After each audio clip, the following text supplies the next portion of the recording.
பாரம்பரியமிக்க ஆற்றல் மருத்துவத் துறையில் அக்கால யோகிகளும் முனிவர்களும் சித்தர்களும் மிகவும் கைதேர்ந்தவர்களாக இருந்துள்ளனர்.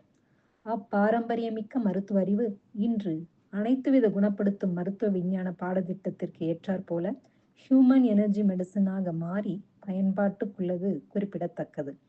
இன்று பிஎன்ஒய்எஸ் மருத்துவர்கள் யோகிகளாகவும், பிஏஎம்எஸ் மருத்துவர்கள் முனிவர்களாகவும், பிஎஸ்எம்எஸ் மருத்துவர்கள் சித்தர் பாரம்பரியத்தையும், எம்பிபிஎஸ் மருத்துவர்கள் மருத்துவ அறிவியல் விஞ்ஞானிகளாகவும் வளர்ந்து பல கிளைகளாக மருத்துவம் பிரிந்து அத்துறையில் மிக வளர்ச்சி அடைந்து இருந்தாலும், நாம் அனைவரும் மருத்துவம் பார்ப்பது உடலுக்கல்ல, உயிராற்றலுக்கு என்பதே மறுக்க முடியாத உண்மை.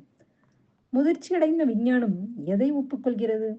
எந்த ஒன்றை முறைப்படி எப்படி பரிசோதனை செய்தாலும், எத்தனை முறை பரிசோதனைக்கு உட்படுத்தினாலும் விளைவு மாறாமல் மிக துல்லியமாக அதே விடையை தருகிறதோ அதை சயின்ஸ் ஒப்புக்கொள்கிறது. இப்படிப்பட்ட உடல் ஆற்றலில் வேலை செய்யும் மருத்துவ அறிவே பலகட்ட சோதனைகளை கடந்து இன்று ஹியூமன் எனர்ஜி மெடிசன் மருத்துவ அறிவாக அனைத்து வித அலோபதி, ஆயுர்வேதா, சித்தா, நேச்சுரோபதி டாக்டர்ஸும் பல தீர்க்க அரிதாக உள்ள நோய் நிலைகளிலும் மிக விரைவாக பலன் எடுக்க வேண்டிய கட்டாய நிலைகளிலும் இதை பயன்படுத்தி குணம் கண்டுள்ளனர். மனித உயிராற்றல் உடலில் சீர்கெட்டு நோயாக மாறுவதை தடுக்கும் இம்மருத்துவ அறிவை மகாயோகம், energy improving techniques, energy balancing techniques, energy channelizing techniques என தேவையை கருதி பயிற்சி முறைகளாக வடிவமைத்து பல ஆயிரம் மக்களை குணப்படுத்தும் மருத்துவ அறிவாக வழங்கி வருகிறது. Like, share, subscribe.